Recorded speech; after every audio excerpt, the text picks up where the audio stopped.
Hi there. Welcome to 108live.radio. Sorry, we don't have music today. There is something wrong with the computer, so we'll just go ahead with the show. This is Kazway Episode8. I'm a tarot reader, artist, and creator and publisher of Tarot Deck. I'm also a psychologist and energy healer. I have my own practice in Johannesburg, South Africa as a life coach. I'd like to welcome you to my show, Interactive Tarot. The show is not only about tarot cards, although bits and pieces of tarot factors will be covered and a live tarot reading will be carried out. It is simply full of insights of a way of life, philosophy, science, and spirituality, most of the time involving guests who are in the field of health, wellness, or spirituality. If you have any question or suggestion, please contact me by emailing to mail2@cassiopeia.com. Cassiopeia is spelled Kashiopia. So email me to mail2@cassiopeia.com. Interactive Tarot is aired every Friday from 11 a.m. to 12 a.m. live here on 108live.radio. Stay tuned in. And really sorry about the not having music. It's a little bit odd. So we have two guests today. One is Atma, as always and usual. Hi, Atma. Hello. How are you doing? Same guy who never leaves. He's the producer of 108live.radio. And our weekly guest is Fiona. Hi, Fiona. Morning. Happy to be here. Oh, cool. So, Fiona is a... oh, sorry. What's that? Are you okay? Okay. Fiona is a BodyTalk practitioner. And I usually start the show talking about a little bit about tarot. So I'll start, and we'll start focusing on what you do, Fiona, afterwards. Absolutely. Looking forward to it. Cool. And while I'm talking about it, some tarot stuff, please ask a question or share your opinion. So today, let's talk about what I consider tarot is or does. For me, it's a tool, like a psychological tool or cognitive tool. It makes people think. Like every single card, well, there are 78 cards in one deck, and every single card presents life lesson or life philosophy, and I use it as empowerment tool. So being empowered means having balance in the mind or heart or body as well. That it's not just being strong, it's having a balance. It's having balance of all sorts of things, like objectivity to subjectivity, understanding what health is, like mentally, physically. It's not just not having bad stuff, it's about how to deal with it, and not considering bad as bad, but taking lessons, empowering oneself, being grateful for things that are given, both negative and positive, because ultimately life is not about good or bad, positive or negative. It is about just differences and embracing all the differences. And the tarot suggests how you can take a balance of things that one is facing. So yeah, we shouldn't, although a lot of times we do, but we shouldn't allow ourselves to be controlled by external factors. It's how we associate our emotions to external factors that determines what it means. So why do you think there's so many people who fear tarot? That's a very good question, because a lot of people are afraid to face what they think is darkness, what they want to hide. Can you move the music? Forward it.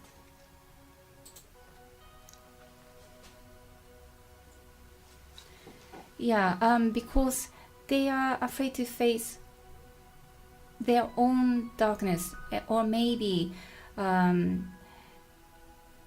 and also they also fear possible negative future.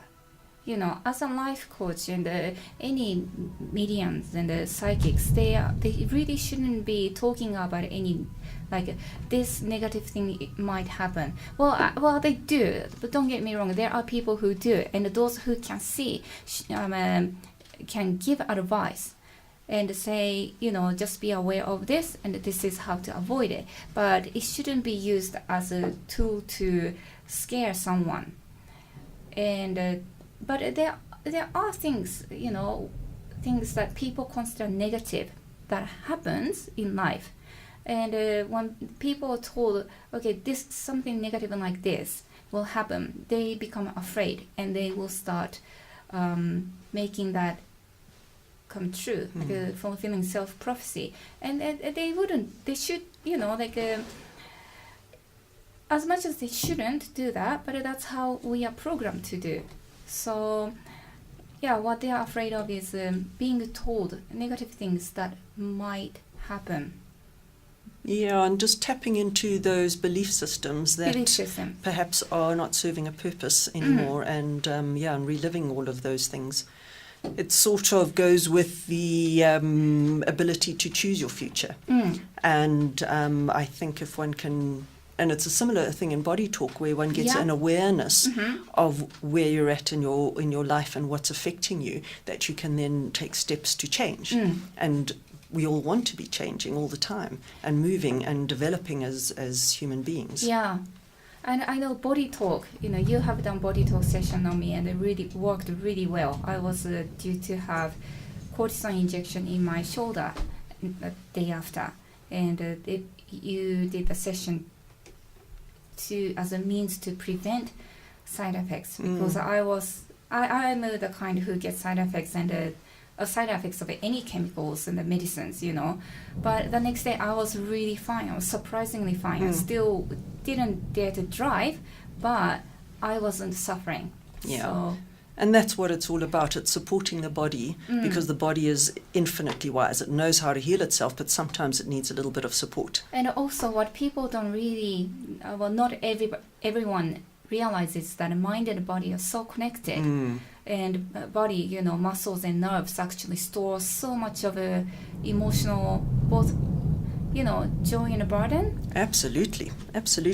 So it's from childhood, traumas can be stored within the body, whether it's in the muscles, whether it's in an organ, and it impacts on the whole body's ability to communicate within itself. And that's what leads to the breakdown in communication and ultimately to disease or these mystery pains and mystery illnesses that are stumping the medical community. Yeah. I had a 30-year-old injury, 30-year-old scar, and that manifested as carpal tunnel syndrome, which I had to have an operation, and I couldn't do anything for 2 months after the operation. And that was caused by my unawareness that old scar can actually cause further damage or further, you know, like a absolutely. Injury. It can break your whole energy, your wei qi, which is an energy layer, if you want to call it that, on the body, and scars can rip a hole in that, which is then obviously going to impact on the wellness. And also it's what's represented by those particular joints or muscles, you know, flexibility, responsibility, and any of those emotions that can have an association with a particular injury, especially if it's a recurring injury. Then one has to look a little bit deeper into what might be triggering that injury. It's a message from your body, because your body's trying to tell you something through pain, and one needs to be able to tap into that. Yeah. And the pain is just there to let us know that, hey, pay attention. It's the same in like emotional pain too, or, you know, mental disturbance, that when we think something is stressful, difficult, it is not to say, hey, life is so tough. Well, we might take it as toughness, but it's actually presenting, hey, there is a door that you should knock on. This is where you should pay attention to. Yeah. It's a sign. It's not a negative. Yeah, and I think we get a little trapped because we don't realize that all the knowledge is within us. And if we can find a way, and body talk is one of those modalities that allows us to do that, we can find a way to tap into what your body needs to release or get rid of, or to shift and change, not only on an emotional side, a belief side, but obviously there's physical aspects to it that can be supported through body talk. Yeah. And it's just a way of people literally talking to their own bodies and finding out what their body needs them to do in that particular moment. Yeah, and it's said that 10%, only 10% of our brain actually is a conscious mind, and 90% is an unconscious mind. Absolutely. And on that level, it sits. That we always talk about the iceberg as an example. So you've got that 10 or 20% above the surface, and that's what we know about ourselves, and that's what we think we believe. And then below the surface, which is subconscious, unconscious mind, is what we truly believe about ourselves. And how do you actually delve into that? How do you actually get to that information? Yeah, exactly. And that's where body talk is so powerful, because the body is able to direct the practitioner to where it needs to go to say, okay, this is what needs to be released because it's not serving a purpose anymore, or this organ needs to improve its communication to another organ or an endocrine. And so the client's body works with the practitioner in terms of finding what are the issues of the body that need to be resolved now in order for the body to begin its own healing. Yeah. And it's like, if you break your arm, your body knows what it needs to do to heal that broken bone, but sometimes it needs that support of a cast or a pin or something like that, just to enable that healing to go, to progress perfectly. And that's what body talk is like. It's like that cast which just supports the body so that it can actually do what it needs to do. And ultimately, we are all energy. You know, yes. Body talk is a form of energy healing. Yeah. And it's through energetic connection. Even like our thoughts are frequency, which is energy. Words are energy. Words are energy. And we constantly receive information through our eyes, nose, even taste, sound, absolutely. And everything gets stored in the brain. But we don't have time, we don't have conscious time to process every information. We need to focus on what is most imminent at every moment. So all the information that we receive doesn't get expressed consciously. However, your body would be able to access to that information. I believe that everything, all the information that we receive gets stored in our subconscious mind, and the body actually has access to it. And I believe body talk is one way to connect. That's what subconscious mind knows. And it's both physical, chemical, biological, and energetic. Absolutely, it's everything. So one of the things about body talk is that it doesn't diagnose and it doesn't treat because of the body's ability to heal itself. But if you think about the lifestyles that we lead nowadays, with the high levels of stress, high levels of toxicity. Absolutely. That's and what we eat. Exactly. And all of that is having an impact on the body's ability to heal itself. And that's where body talk can play such an important role, is bringing back the brain and the body's functions to focus on one thing at a time. Fix this, and when you fix that, things will follow as well, because that ability of the body becomes very fragmented because of the current lifestyles, our inability to express ourselves freely. The belief that we shouldn't express anger, for example, and so we just swallow it, and then of course it becomes toxic within our bodies. And any other emotions. All emotions are good and bad, depending on how you handle them and how you process them. Like we were saying earlier, it's not good or bad. It's about we are here to experience everything and anything, and it's just having a balance. Yeah, exactly. Well, balance is like to balance. Balance means not to be disturbed by external factors. It's to have stable ground at all time. Exactly. And I think a lot of things are not in our control. So for example, if you're a child who's neglected or abused, you're unable to process the emotions, you're unable to express them at that stage, and those scars and those issues get stored in the body, and those can come out at later years as well. But you as a child may not necessarily, or even as an adult, you won't necessarily remember what you experienced as a child. And the beauty about Body Talk is it can find those issues, but it can release them without the person and the client having to relive the trauma of whatever they experienced as a child.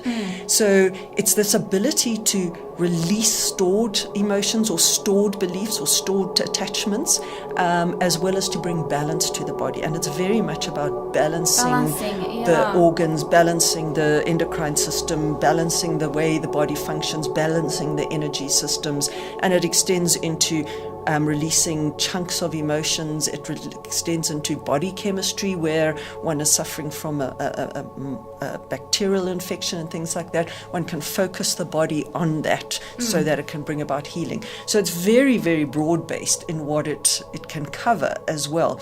But the beauty and the strength of it is getting to the underlying causes of disease, illness, or lack of wellness. Yeah.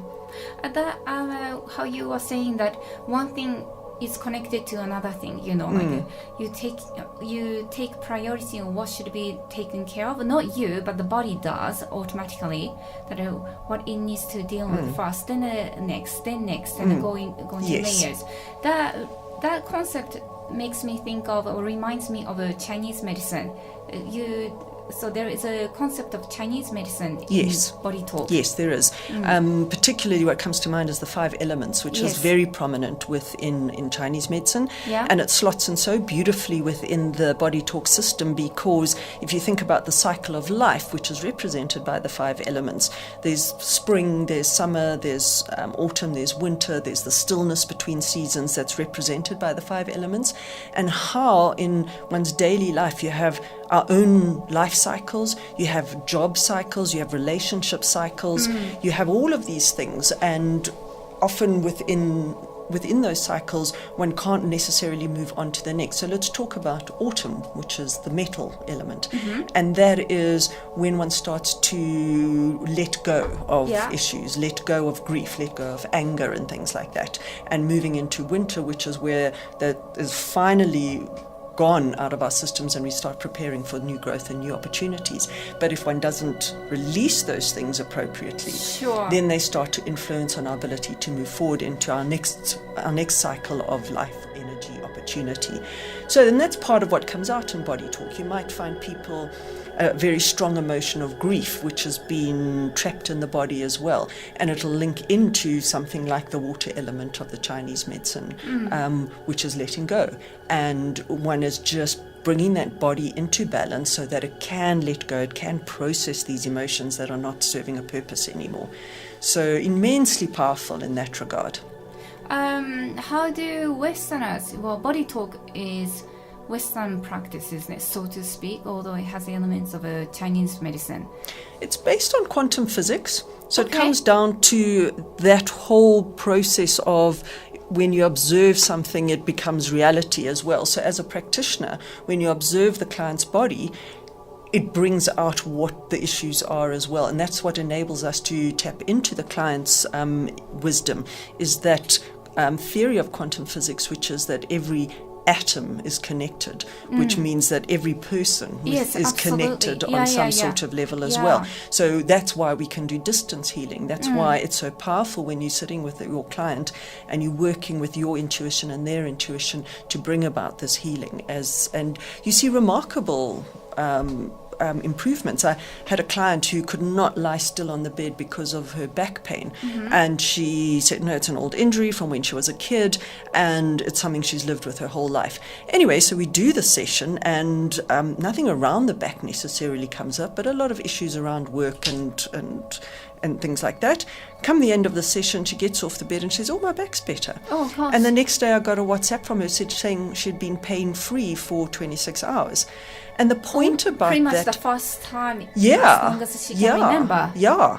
And the point about that was because she had an injury, it was an area of weakness, and a lot of all these emotions of these traumatic emotions that she was experiencing because of her work situation were being stored in that area of weakness. And as soon as we released those and balanced everything, that pain could diminish because we were moving out all of that toxicity.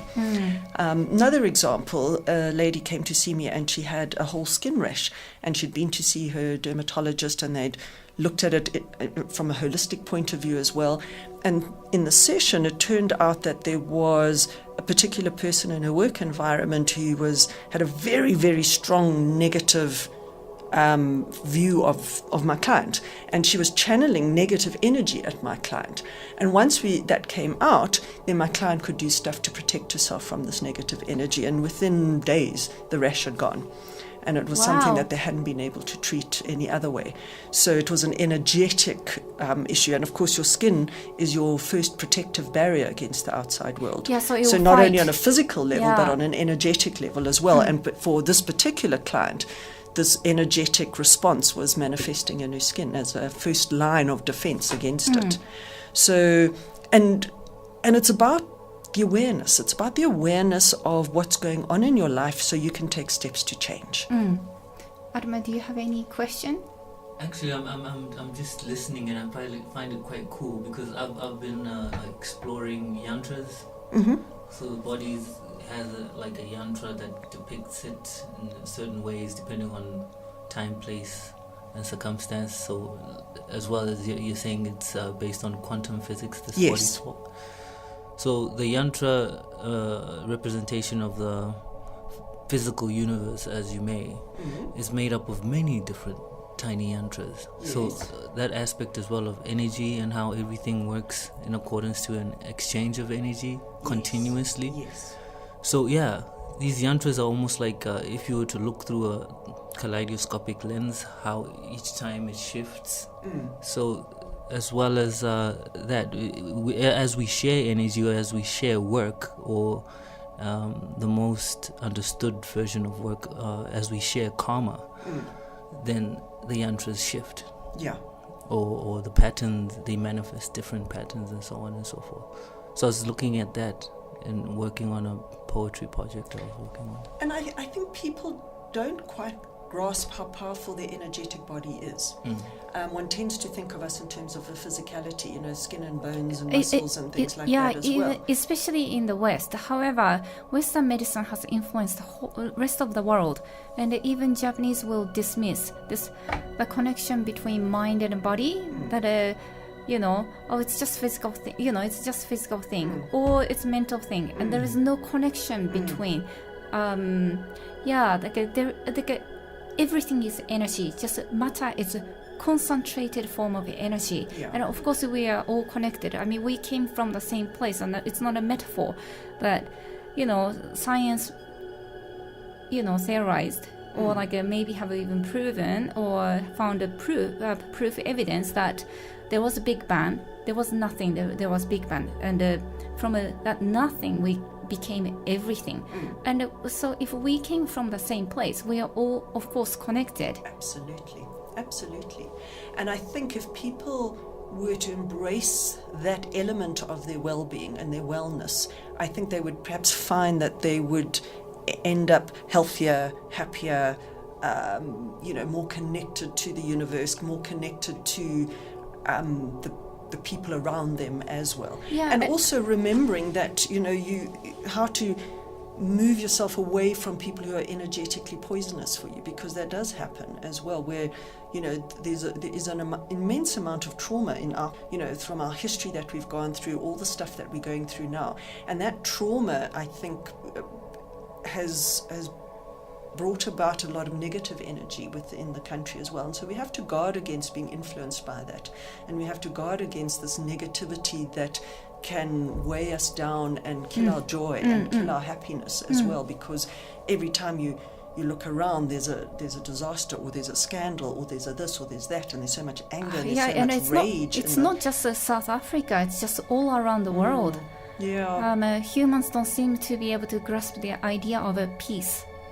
And you can understand the power of it, but we have within ourselves the power to bring us back as well. But it's getting to that point of understanding and getting to that point of awareness of what is good for us and what's bad for us. And that, I think, is part of what Body Talk offers. You know, if you balance your chakras, you balance some of your energy systems as well. It brings us back into connection with ourselves, into our higher selves, into our soul, or into our spiritual side of things as well, which often it gets a bit crushed under the weight of what we're living in terms of work stress, work pressures, financial pressures.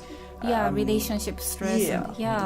When you look at the Vedic approach, how dealing with the physicality of the matter and the more subtle spiritual side of the matter, the first teaching of that cultural,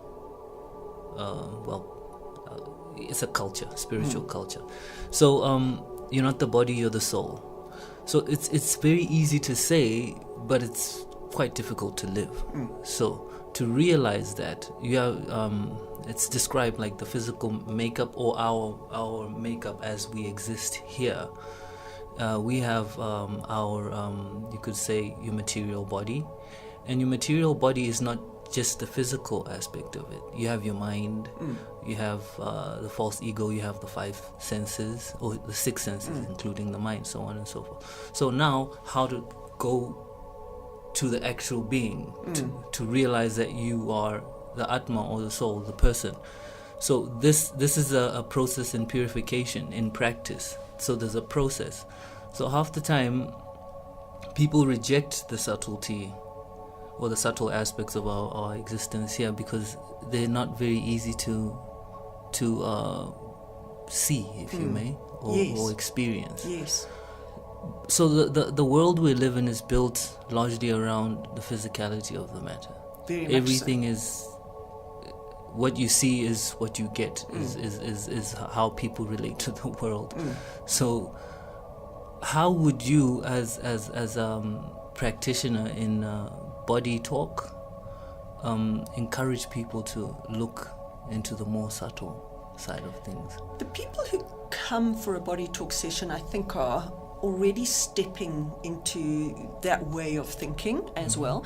But I think the thing for me about Body Talk is, one, because it addresses physical as well as energetic, there is an easy, for people to make that leap into trusting Body Talk as a healing modality is a little easier, because they're things that you can grasp, even if you are very physically centered in the way you approach your wellness.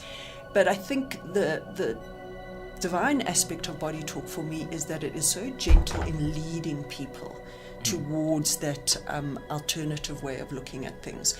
It's not that you have to go and do homework and you have to go and study and you have to go and meditate for 20 minutes a day or anything like that. It's bringing out that body's inner wisdoms. Your body and your mind already know that, but it's been quelled under the weight of expectation, the weight of the lifestyles that we live, belief systems that are so rigid. And as I say, with through the Body Talk, one can start to step into understanding those other aspects of your body, because you can see quite clearly in the formulas that come out in a session how they integrate and how they link and how they make complete logical sense. And you're sitting there and you're saying in a person's session, I'm getting this whole thing of grief coming up, and the client is saying, oh yeah. And they're kind of relating to what you're saying. And then you're saying, look, the grief is coming up as a part of this, and it's limiting, and the wood element in Chinese elements is coming up, which is weak, and that's where you start, and that's your new beginning. So your grief is limiting your ability to start again and to start living again. So you're working on a physical and you're working on that sort of esoteric level, but it's making sense. There's a logic and a sense for the client, which enables them to buy into it and to give them that sort of understanding into how their particular body is working and how it's failing them because of certain circumstances that they may not even be aware of. The other thing that I also came across in another book, Life Comes from Life, is that in order to understand the energies fully, and the energies are inclusive of the physical manifestation of them, you have to understand the energetic, where they're coming from. Yeah. So there's a very nice analogy of like understanding how the rays of the sun, first you see the rays of the sun, and then you see the sun planet, and then as you move closer you see the sun globe, and then in the sun planet is the deity of the sun, or the person who's in. So understanding the energetic is in those stages. That's a super analogy. I might just steal it. But it is. It's that awareness, and I think so many of us have lost touch with ourselves and our inner selves and what makes us happy. Essence of ourselves. Yeah. And therein lies the struggle for meaning, struggle for just for knowing your place in your particular world. And so through the body talk system, it's one of the many ways in which one can help oneself. So people start focusing on more of unhappiness of life, or what is not good enough for them, and they just start focusing on what they perceive as negative. And so they will start calling it more negativity into their life, because that's what they focus on. But body talk can actually shift that mind so that they can start focusing more on the joy, or like the essence of ourselves. And it sounds like to me body talk can actually help promoting the law of attraction in the positive sense. Yes, because what body talk can do is it can get into that subconscious level, find out what the limiting belief systems that are either self-sabotaging or are preventing them from becoming the person that they're meant to be. So you might, as a child, have been told you're never going to amount to anything, you're useless. You've now forgotten that as an adult, but that's sitting in your subconscious, and it's impacting belief. And it's impacting on your ability to achieve your potential. But you're never going to know that. But the body talk system can get to that, because your body knows you need to get rid of that belief system because it's not serving a purpose anymore, and it's holding you back. And that's what I love about it. It's so wise. The whole system is based on the inner wisdom of the client's body. What people don't really notice is that they suffer from fear of success and fear of commitment way more than they are afraid of a failure, because a lot of us has experienced failure, and for us that's already is a familiar place. So fear of failure is not as scary as a fear of success, because success brings total newness, and we have a fear of unknown. So this fear of success, and most of people don't realize. They think they want success, but the subconscious mind think the same thing. Are they in resonance? And that's where the conflict comes in, and self-sabotaging behaviors and thoughts that can based on fear. And does the body talk actually get to that, like underlying fear of without a doubt. Without a doubt. But it's also a case of the body has to be ready to release that stuff. And you mentioned a little earlier about the layers. So one has to peel off layers sometimes first to get to the core of it as well. But there's no question that body talk can work within those subconscious layers to bring about healing, to bring about that sort of wellness or improvement in attitudes and what's holding one's back. So does the body actually start healing and releasing itself, or does it have to be brought to the conscious mind to start out? It doesn't necessarily have to come to the conscious mind, because most certainly what you don't want to do is put the client through a trauma that they might have lived when they're younger. So no, not necessarily conscious at all. What you're doing as a body talk practitioner is you're helping the body refocus on what's important right now, or in that moment as well. You're focusing on the priority for healing there and then. And so that's why you might need subsequent sessions that's one priority. The body gets on with it because now it's focused and it knows what it needs to do. And then a second session, you might then go to a different layer, and you might just peel back those layers, and then the body works on that as well. But it's really just because the body's energy gets so fragmented with our lifestyles that we live now, that one needs to bring back that focus so that it knows, okay, let me deal with this now because that's the most important, and then I'll deal with that, and then I'll deal with that. So within a session, you could get a number of formulas coming up that are dealing with different aspects of healing that the body needs to focus on. And the session will always be in terms of what the client's body is able to cope with at that particular time. You also specialize in, like, what is it called? Sport injury type of thing? Sports performance. Sports performance, yeah, because I've been a passionate sports person my entire life, and Okay. done all sorts of things. I've been involved with sport at the highest level in our Olympic Committee and our Commonwealth wow. Games Committee. So I have a very broad understanding of sport as well, and just through my own experiences and interacting with people in that field, one can see how same sort of thing, energies, belief systems, all of those can prevent one from being as efficient or as effective or as good as you want to be. You can limit your potential in sport. And it doesn't matter whether you are an internationally competitive person or you're just somebody who wants to run your best 5K time. There are elements that can stop you because you don't believe that you can, or you have you have a hydration issue within your body that you're not aware of. Okay. So there's the way BodyTalk can work on the physical level of performance, but it can also work on the underlying belief systems that might hold us back in achieving our full potential. So within sport, there's massive potential for bringing people into that space where they can perform at their best. Stress, huge limiting factor if you're going to do an event. Sure. Yeah. And especially sportists, they have to give their best at the moment that they are performing. And the result is so clearly physical.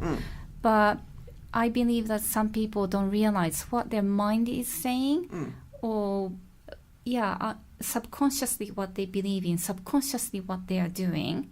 Can influence that performance. Completely, and like in a split of second, and in some sport, just that split of second means, their best timing or, fast place or, has a huge impact, I believe. And also, if you look at your amateur sports person who is working full-time job, but they also want to compete at the best level they can within their particular chosen sport as well, you can't run your best time if you've had a build-up in the week before of high stress at work. It's an extraordinary person who can make the leap from cutting off work to performing the next day in an event.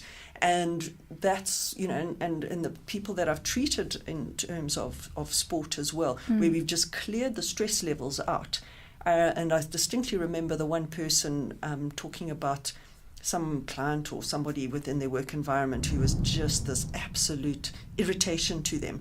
And in the middle of the event, this person's name came up, and instead of them getting all tense in that, just went away again. It just let go. So it was kind of like it floated in of their conscious and out of their consciousness again, but it didn't bring the levels of stress back. And they actually had one of their best events that they'd had in a long time, just because we'd removed the stress of the work environment from and separated it from the performance in the sports environment.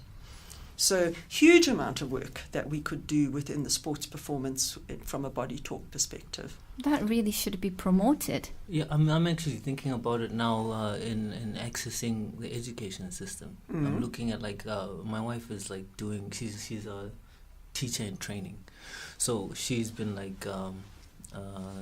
placed in one school in I forgot the area, hectic, but she was just telling me how these kids are becoming worse and worse by the day, and it's not that they don't want to learn.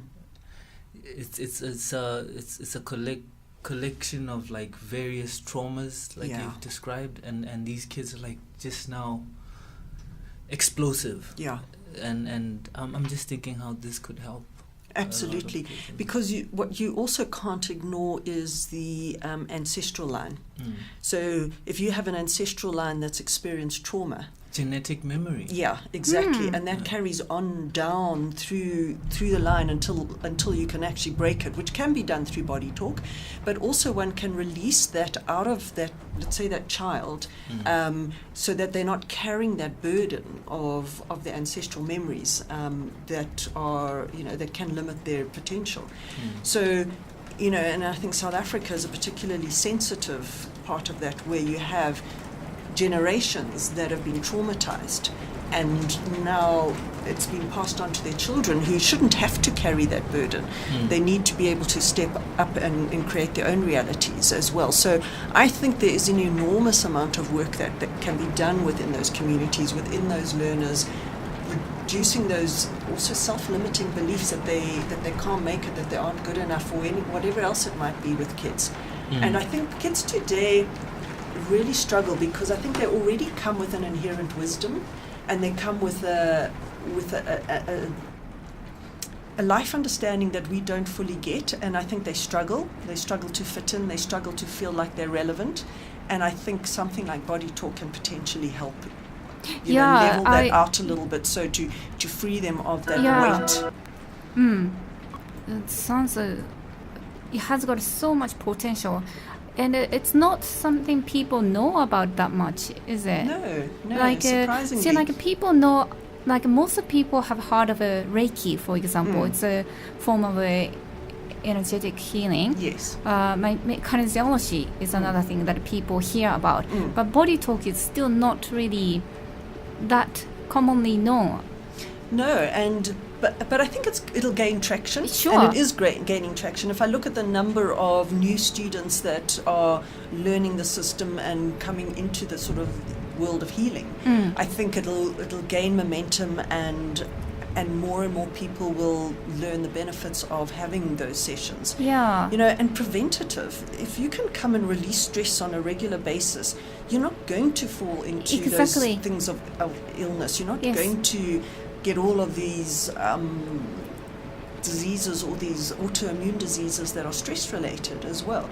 I say you're not going to. I mean, anyone can get ill, but I think your chances are less. Chances are less. Yeah. Because there has been, many studies have been done on the relationship between stress and illnesses. Yes. Yeah. It's a physical evidence that when humans, because of our system, humans get exposed to long-term illness, long-term stress, it unbalances the hormone level so much to the point it starts breaking down our own body internally, and it causes many illnesses. Yeah. So if of course, modern or Western medicine focuses so much more on treating symptoms, whereas Eastern medicine has always been traditionally focused on preventative medicine. And so if we can bring in that aspect of prevention into our daily life, we would suffer less. Yeah, prevention is a big thing, and but unfortunately, I think we don't recognize the signs within us until it's too late, and our body is now presenting us with pain or inflammation symptoms, or illness to say, "Hey, listen to me. I'm here, and I'm trying to tell you something." Yeah, when it becomes symptom, it's almost too late to do prevention. Well, not almost, 100% late to do prevention. Yeah. So then, but body talk can actually help the process of healing. Yeah, very much so. So it works before and after. I was just thinking about how the Western side, I wouldn't say I've just been wondering how these categories actually came around. I wouldn't say I would say what is known as Western medicine is what it is because it's largely built around a capitalistic system. So it favors that construct. So it makes sense to actually have it the way it is, so you can make more money. Because that's what the construct is. It's about making money. So in that but slowly people are starting to explore, like she said, the other side. Because I guess I mean, just check. A lot of people, like about 600% of Americans have become vegan in the past year or so, something like that. What? How many percent? 600%. So they become vegan. Yeah. Because it may also be like due to the exploit of the capitalistic system, but you can see that people are waking up to another side or another way of life. They are learning. You see. So I think so. I think there is a tendency to be a bit of a backlash against Big Pharma, and the feeling that people have that they may have been manipulated.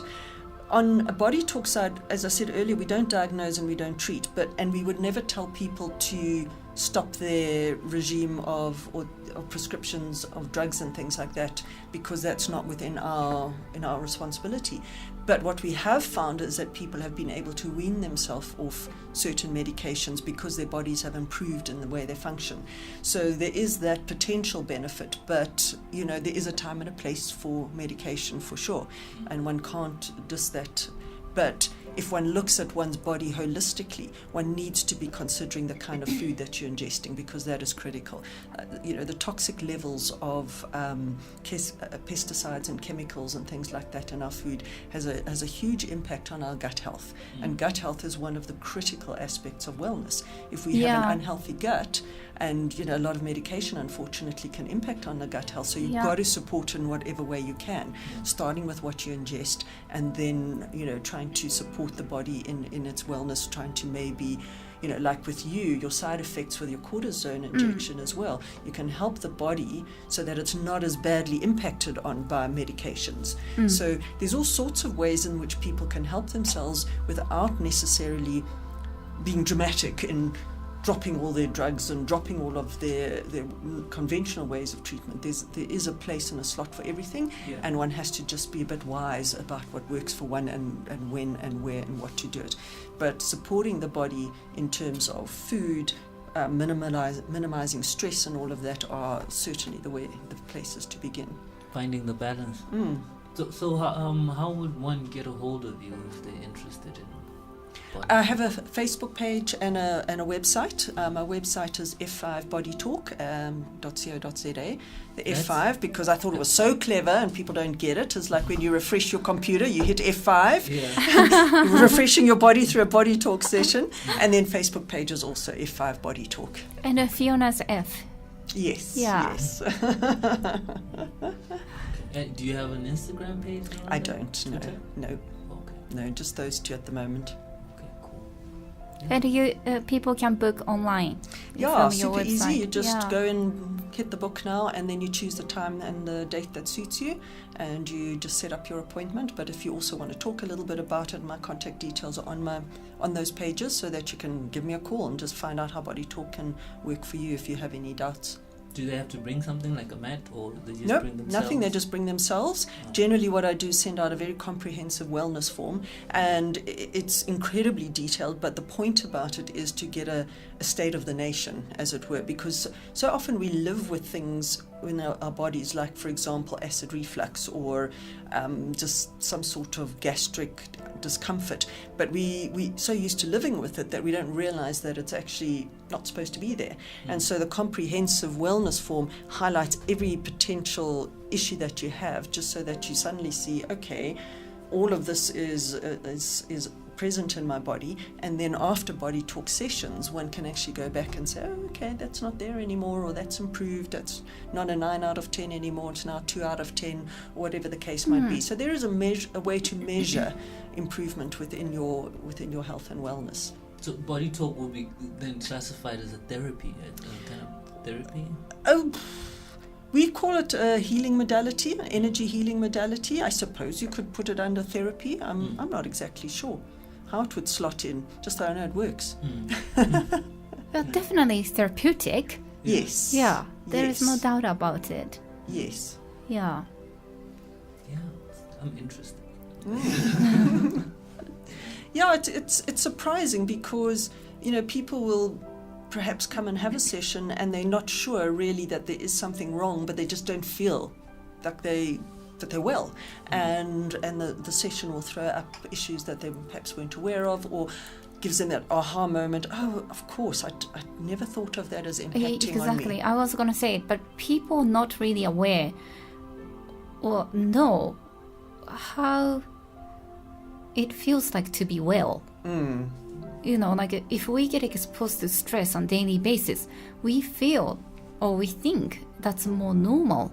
And of course, everyone's stressed. Maybe one should be stressed, you know, like to fit into modern society. Everyone is stressed, yeah, so I must be stressed as well. Competition. The competition of like, okay, who is more stressed or who is not being well, and take that as a norm for oneself. Then, you know what I mean? Yeah, being heroes until it just doesn't work anymore. Yeah. I think we've all been there, experienced That's it. for sure. Yeah, and then you realize, no, hang on a sec, that's not so glamorous. My superpower is not being stressed.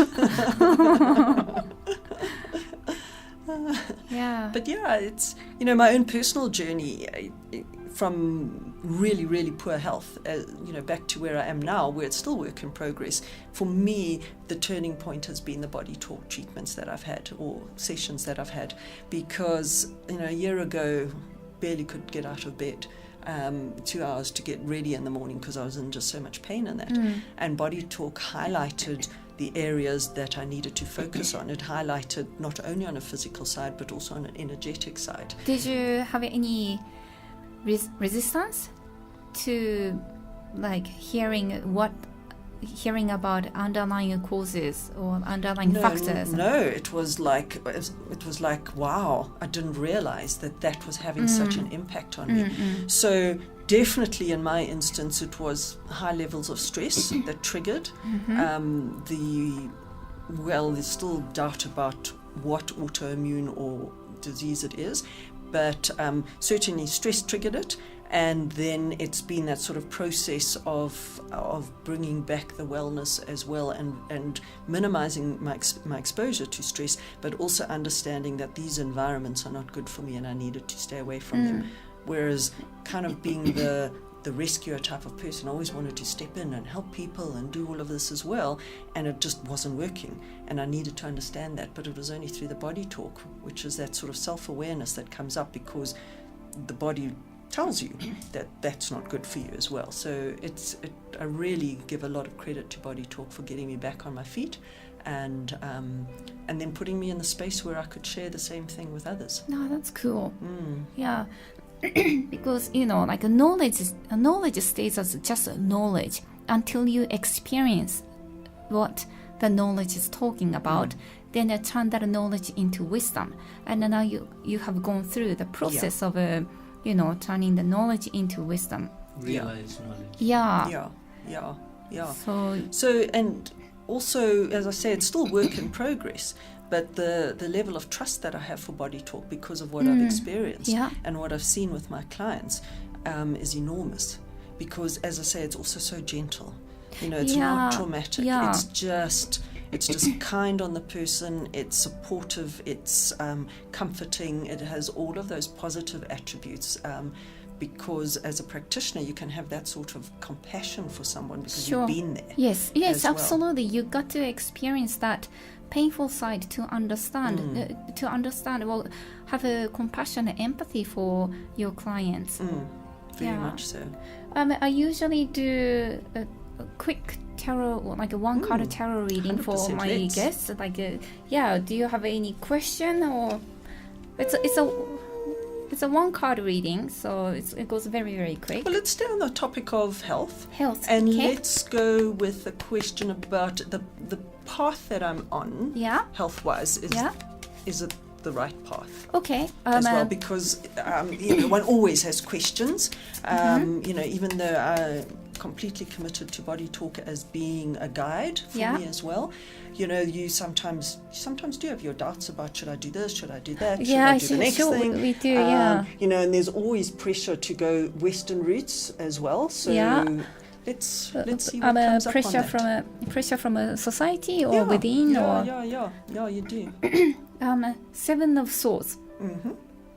Futility, but it means, well, 7 of Swords is quite a harsh card, but it's a challenging to oneself. And basically, I certainly don't make it easy on myself. it's a card that says, if somebody expects you a certain thing, exceed it. Like it is a card of cheating, but it's not like a cheating of the mind that you do. We sabotage ourselves, that we convince our mind that, hey, this is good or this is bad, and we try to excuse ourselves doing things that we don't really, like our soul doesn't really want to do, and we destroy ourselves. So whether it's society or within yourself, based on belief system, exceed that expectation, exceed that cheating mind, that you're going to be better than that, just step in and empower yourself and do what your heart says is right. That sounds about right. Okay. Yeah. That just reinforces my decisions on the path that I take for my own wellness. We were just talking about, like before card was even drawn, we were talking about, it's like, this way, that way, our mind does that. And as much as like we feel, or we want to think that I'm on the right path, but there is a sense of doubt. But a sense of doubt is fine, because it keeps us keeps checking our whereabouts. Yes, so long as you don't give it too much weight, it's a good idea, because it just makes you reinforce the direction that you're going. Yes, and also being, knowing that, hey, this is absolutely what I'm going to do, that having that in mind, it's powerful on one hand, but it can also become rigid too. Yes, exactly. So, a sense of doubt, it's not wrong either. Again, it goes back to the balance of being open to feeling that, okay, this is okay. What I'm doing is okay. Yeah, exactly. So it's a good idea to revisit things just to see, and then go with your gut instinct. Yeah, and you also might find inspiration from different fields. Even modern like Western medicine can bring some aspects, like a useful aspect to what you're doing. Without a doubt. I think the card is more about exceeding your own self-doubt or your self-expectation, like a low expectation. Not, you know what I mean? Yeah. All right, that was good. Thanks. Okay, cool. So now it's time to say goodbye. I hope you enjoy the show, that you guys all enjoy the show. And today's weekly guest was Fiona, BodyTalk Practitioner, and of course Atma, the producer of 108 Live. The furniture. The furniture. So, if you would like to, I just would like to let you know that the background music that I'm using is from my friend, who is a musician in Japan, Ekarin. So if you have any question about the show, or what we talked about today, or tarot cards, you can email to mail2@cassiopeia.com. So thank you for listening to us, everyone, both listeners and guests. It was an interactive tarot on 108live.radio. I'm Kazway, your personal guide to tarot cards and holistic wellness. Tune in again next Friday at 11 a.m. Until then, bye. Thank you. Bye-bye. Bye.